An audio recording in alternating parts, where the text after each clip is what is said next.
Hello, hello, hello. My name is Roguelike, and welcome to my 10 Qud tips for beginners.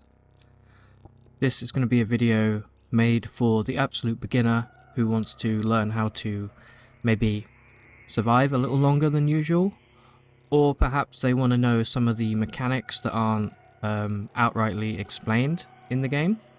So this is what this video is for. This is going to help you survive and thrive. So let's jump straight in, shall we?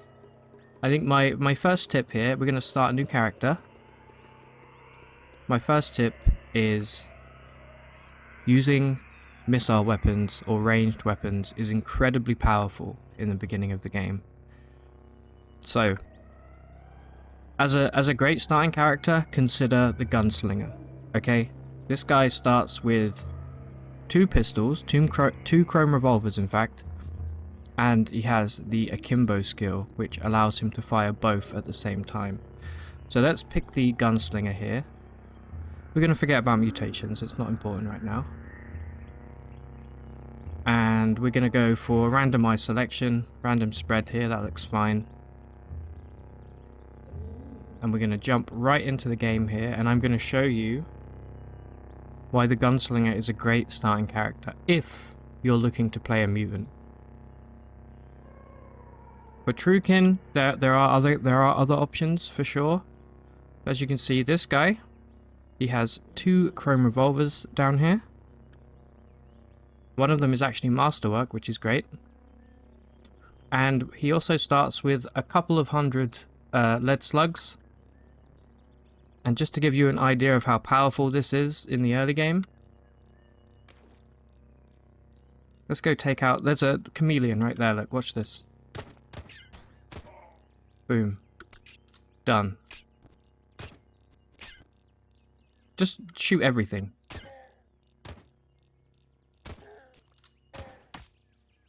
You see? So that's my first tip for this video. Alternatively, if you aren't playing a gunslinger, you want to go speak to Tam over here. And you want to check out what missile weapons he has. I think a musket is always guaranteed to spawn in Joppa. I don't like the musket personally. It fires one shot, it has to be reloaded. It's also incredibly heavy, it weighs 25 pounds. But it is maybe better than a bow, so keep that in mind. Now, for Truekin, you're going to want to consider either the Praetorian or the Eunuch. The Praetorian starts with an Issachar rifle, and the Eunuch starts with a pistol, as well as the weak spotter perk. I will show you the Praetorian. The Praetorian is a pretty well-rounded character, honestly, if you're going to go for a Truekin.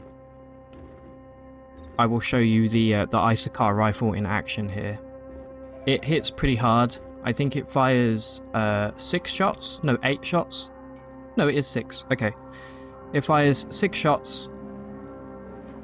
And again, in the early game,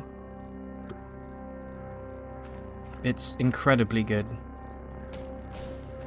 See? 19 damage there.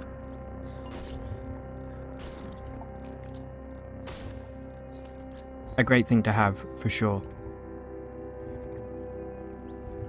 My second tip here is to learn Joppa. I recommend starting in Joppa if you're new. And you may notice that in 3 of these houses, this one, and this one, there are chests. Now, as long as you close the door, you can loot these chests. It will say it's not owned by you. Are you sure you want to open it? Make sure, and I cannot emphasize this enough, make sure the friggin' door's closed, okay? And then boom, all of that stuff, it belongs to you. The residents here are none the wiser.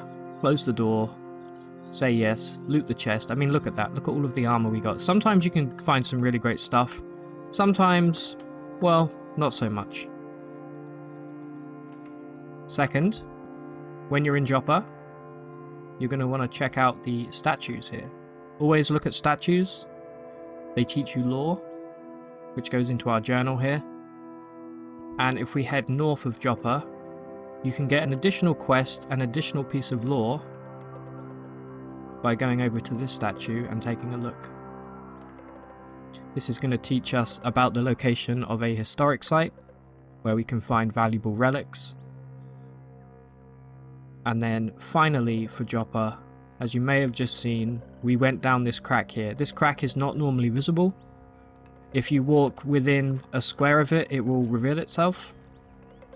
This is a great location for early game farming for XP.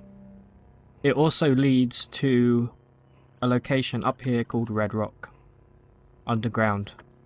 And there's some pretty valuable items down there, so keep that in mind.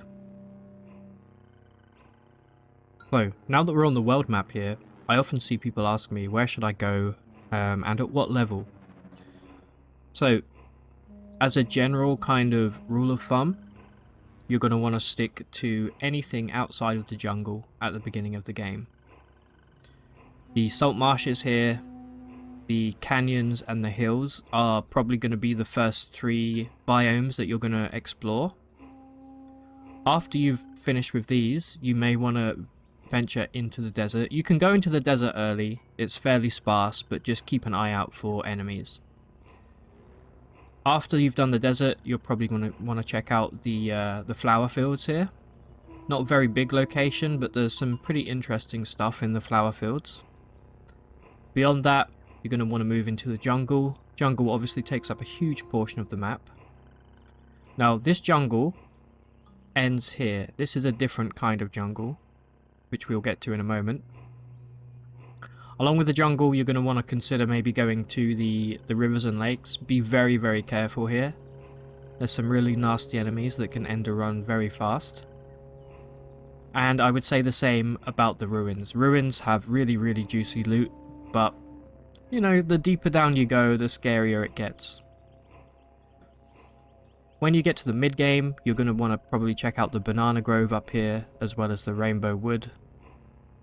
And then, as you venture into the late game, you're going to go to the deep jungle here, Palladium Reef here, and then the Moon Stair, which is here. I would argue that this zone has the most deadly enemies. This one probably does objectively speaking, but enemies are fairly sparse here. Hopefully that helps. There's a few more locations as well. There's the Baroque ruins, which occur on the right side of the map. These ruins are different from these ruins. And again, these are kind of late game areas. You often find this happens to you. You go to move across the world map and boom. Oh great, I'm lost in the wilderness. Fantastic. Well, you probably want to consider buying one of the most important skills in the game, which is Wayfaring. And this is my next tip.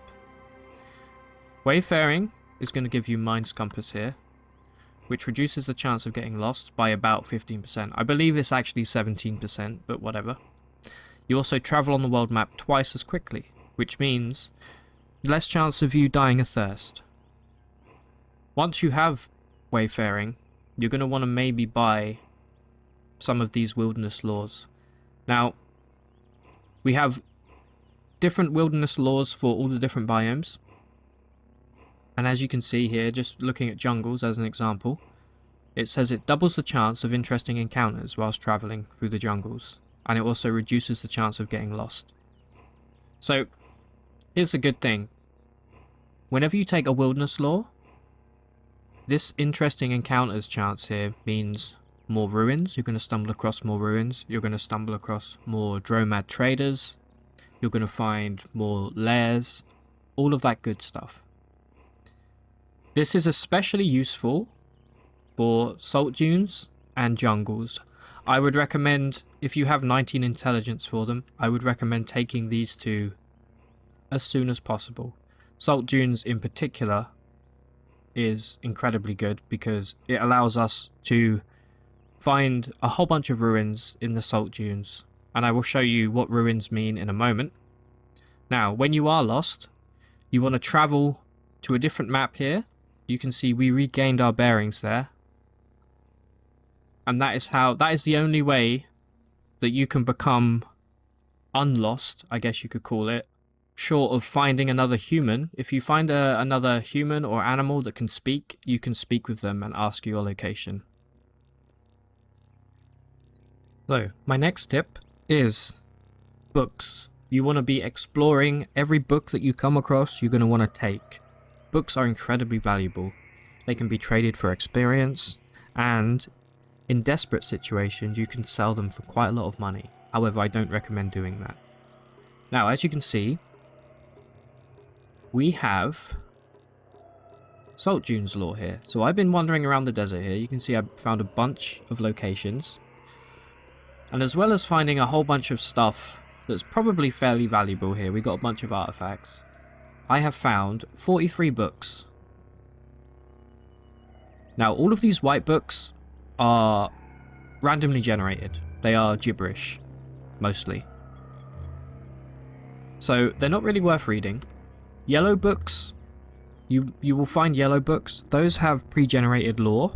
Those are lore books, and you'll find green books. Green books give you recipes. Anyway, now that we have those books, we're going to go up here to the stilt, and I'm going to show you one of the fastest ways here to power level your character. So, when you first make it to the stilt, you're going to want to go here, directly north into the temple, and you're going to want to speak to this character here, Sheba. Sheba is a different sprite every time. In this case, she's a dream wren, which is kind of cool. Anyway, you're going to want to speak to her. You're going to go, yes, give books. Then if you hit tab, you can select all of your books there. Then you're going to press delete here. Backspace also works to trade all of those in. And let's see, we're at level 8 right now. We get 17,000 XP for that. Level 9, level 10, level 11, level 12. As you can see, incredibly valuable for power leveling. What you might want to consider, a little bit of an advanced tip, is saving all of your books in a chest. Put a chest down maybe here, keeping all of your books until you get a much higher level. Obviously, the higher level you are, the more difficult it becomes to level up. So you can save all of your books throughout the game and then hand them all in at, say, level 30 or something, and push your way through 30 like that. Similarly, on the subject of power leveling, this guy here, Zappa, he is a disciple of the Coiled Lamb. He is very, very interested in lore of Reshef. Just Reshef, who was the very last Sultan of Qud. You can speak to him, and again you can say, I am, share secrets from Reshef's life. We've picked up a few here. We've picked up 3. Every one that you trade in gives more XP than the last. So let's see how much XP we get for trading 3 in. 1700, not bad. Now, if we had more than 3, if we had like 5, 6 pieces of lore to trade in, we would level up as well. This is not as effective as trading in books, but it is something to keep in mind. This next tip I covered in my beginner's guide. You're going to want to use auto explore an awful lot. It's much faster than manually moving around the map like this.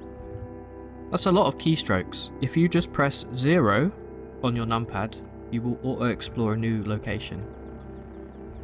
And as you do this, your character will note down any statues, any lore, anything like that that they come across, and then when they're done, it will say there doesn't seem to be anywhere else to explore from here.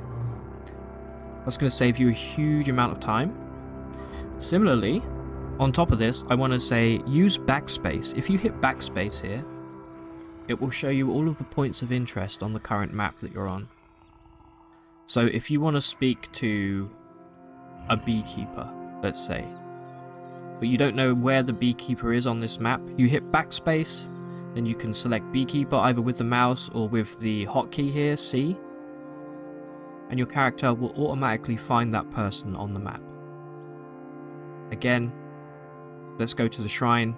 I'm going to click it this time. It's going to move you straight over there, taking the shortest route possible. Really great way of saving time.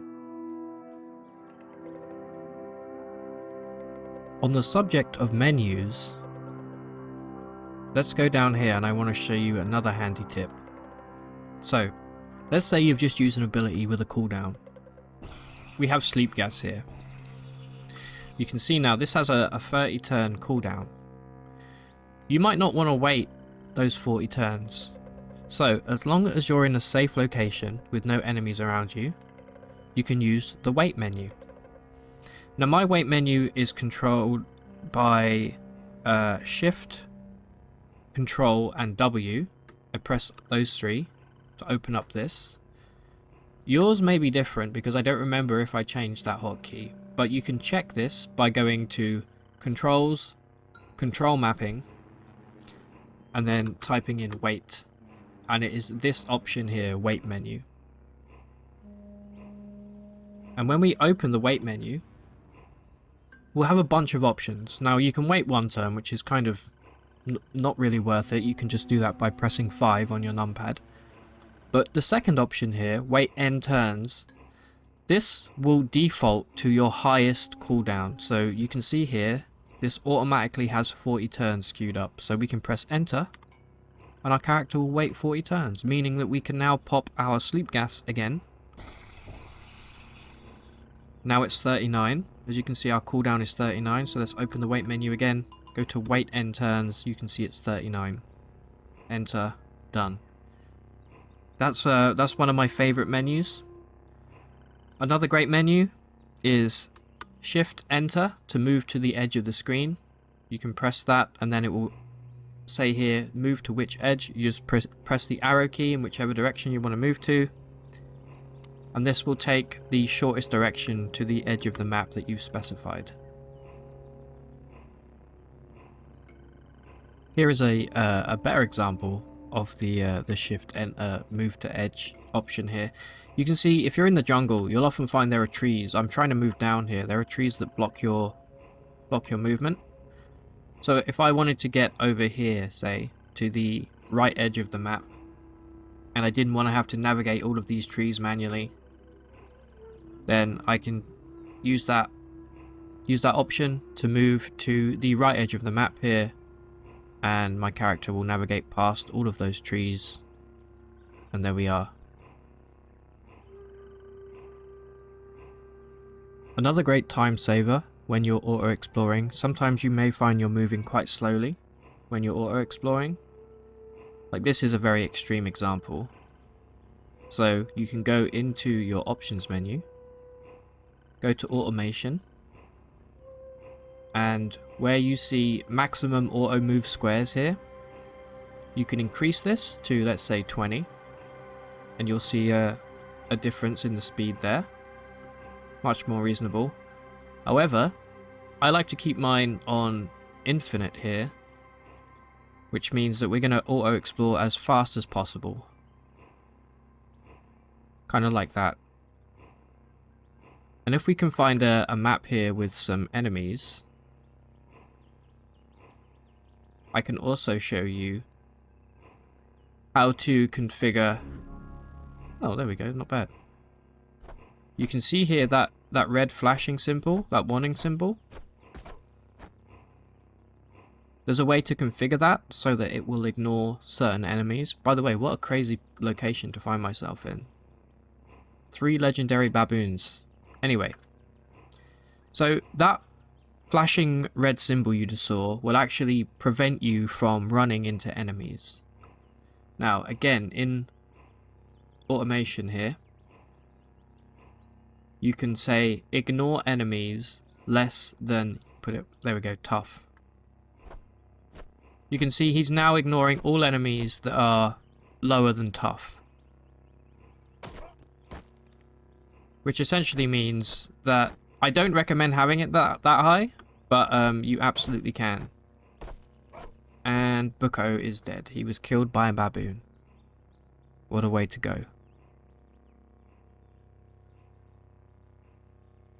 And now my final tip, and probably the most important tip. If you take anything away from this video, let it be this. It's take your time and always have a backup plan. A good way of getting out of combat. So I have taken 4 mutations here that I consider to be great for exactly that, for getting out of combat when the odds are not stacked in your favor. We have corrosive gas and phasing. These are both physical mutations. And we have force bubble and teleportation, which are Esper mutations. Now, let's try and give you an example of how to use these, because there may be a time when you are being attacked by an enemy and you have no way of beating them either in melee or with ranged attacks. So let's take this Snapjaw for example, right? He's been beating on me a little bit here. Let's start off with force bubble. We can pop that. We can run back to the stairs here and leave. Similarly, we have teleport, which we can select an area and we can literally teleport away. And of course, the higher the level these mutations are, the better they become, the more effective they are. Next up, we have phasing. Phasing lets us literally walk through walls. However, you do want to keep an eye on it. If you phase back in whilst you're in the middle of a wall, like here, you will die. It's happened to me more times than I care to admit. And then lastly, we have one of my personal favourite mutations in the game, and it is corrosive gas. Now, corrosive gas is kind of cool in that it's both defensive and offensive. So if we pop it here, that Snapjaw is dead. It melted him essentially. Cool thing to know about gases is most enemies will not enter a gas cloud. Meaning that say there was an enemy in this square here that was trying to get to me in melee, they would just wait here, and as long as I stay within this gas cloud, I am essentially safe. This kind of acts as its own shield, kind of like force bubble. Always recommend trying out some of the gas abilities if you're having trouble with combat. And corrosive gas is my personal favourite, although there is also sleep gas, which is kind of interesting as well. And that's kind of my final tip, is always have a way to get away from combat, just in case things aren't in your favour. So let's give that one more. Here we go, look, we got a spider and a couple Snapjaws here. Now watch this, right? I'm going to pop my force bubble. First of all, then I'm going to pop my corrosive gas. And you can see that the Snapjaw down here is kind of avoiding us right now. He doesn't want to get in the gas.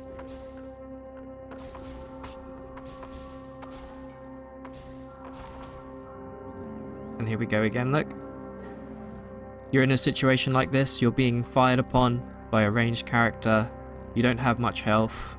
Only really would take one lucky shot to bring me down. We can use something like teleport. And we can try and teleport back over here and then boom. Back up to safety. So, I hope that helps.